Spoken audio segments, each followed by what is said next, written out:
This is not how a secondary school with over 1,000 pupils usually looks in term time.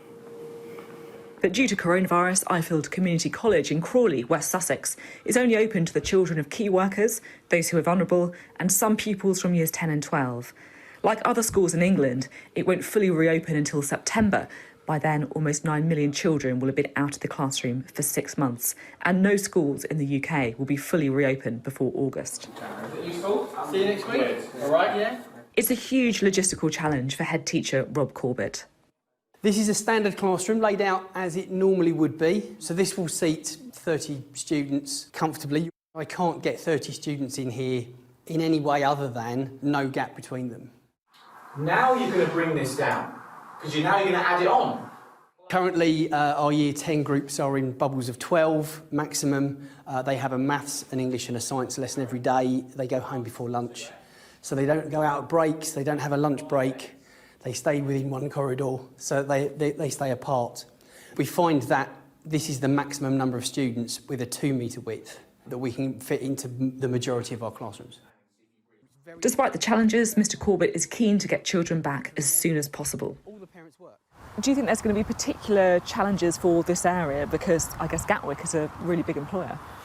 Gatwick is the main source of jobs in the Crawley area, and with the hit to the aviation industry, British Airways and Virgin moving away from Gatwick to settle in Heathrow, there is going to be major challenges in terms of employment going forward for our children's parents and for them as they go into the workplace. We have double the national average of disadvantaged students. They're fantastic young people, but the applications for free school meals have been flooding in as jobs have been lost in Gatwick.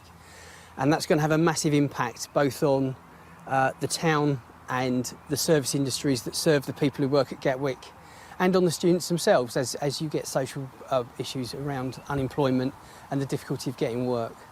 How hard has it been to reach those kids and make sure that they are still being engaged when you don't see them every day in the classroom? Well, we've been phoning home very regularly, making contact, but some people don't answer the phone and they don't answer emails. And in some households, school isn't a priority. When the students are coming into school, which is why I'm an advocate of them returning, you can do things about that. You can talk to the student, you can support them, you can give them extra help. You know, one of the things that we do with one of the pots of funding is we employ a literacy specialist who helps small groups of children to learn to read. The funding for that was cut last week for Year 7 catch-up, and that went under the radar. And that's really important money to schools. And what we really want is to be given the money and the control to be able to support the students that we have. How do you think the communication's been from the government so far? Well, I think they're in a very difficult situation, and it's very easy to be critical of people, you know, when you're in a situation without precedent. I don't think communication has been great, but I think there's been an awful lot of working out what to do next, as opposed to having an ongoing plan of how we think it's going to pan out. And what do you need? I need real clarity about how we open in September. What I really need is an assurance that our budgets will be kept safe over the course of the next Parliament. And when we have to face the financial reality of what lockdown has done to the economy, that schools aren't stripped of money. The announcement last week of £1 billion for catch-up is very welcome, it's fantastic. But the suggestion that that's paying for one-to-one tuition historically has not proved to be particularly financially good sense. And we know our students, we know what we can give them. If we got none of that £1 billion, but got the assurance that our budgets would be protected, we would know that what our staff capability is, we would know what the gaps are, and we can match those up. The government will provide guidance on how schools should reopen safely this week, eagerly anticipated by head teachers. It's only after visiting this school that I've really realised just how impossible it will be to enforce strict social distancing if all children are back full-time. The question is, what's more important, sticking to the social distancing rules or getting pupils back after months and months away from the classroom? And that is a decision for the Prime Minister. I think if we look at how quickly and the government was able to construct a whole hospital. Think of the Nightingale Hospital within days. There are questions to be reached why couldn't have similar efforts been made for children and for education. The harms being done by children out of the educational system for so many months are incredible, in the sense that will this time ever be able to get that time back? Some of it is irreversible in terms of the damage being done to children.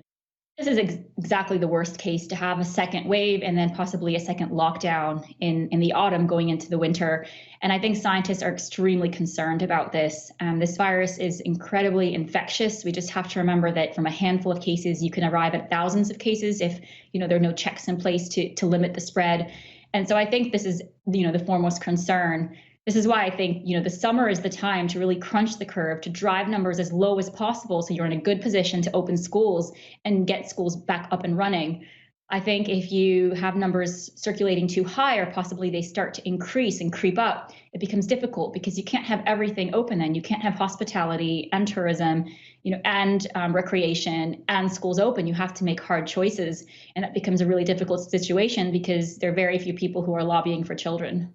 The government has pledged £1 billion to help tackle the impact of lost teaching time, including £650 million to support all children in state primary and secondary schools, plus £350 million to provide tuition for the most disadvantaged pupils. But critics say there's been a failure of leadership. I don't think it's been led particularly well. I think much of it has been inept, and that must stop. Head teachers must have confidence in the leadership of the department. It's a bit like a school. Schools succeed or fail on the basis of whether it's got strong leadership, and the same with the Department of Education. And head teachers have got to know who's running things. Is it Number 10 or is it the Department of Education? A huge number of children, over 2 million children, are getting less than an hour's work a day, and that their online programs are nowhere near adequate. And the consequences for youngsters, particularly those from poor backgrounds, the consequences for our society and for our education system is going to be profound. And we need to recognize that. Everyone involved in education needs to recognize that and put in large-scale recovery and remedial programs to make sure that the great gains that we've made over the last few years are not lost, and that our poor children in particular make up lost ground. If that doesn't happen, then we will go backwards, and there will be all sorts of problems in terms of social unrest, violence amongst young people that we've not seen before.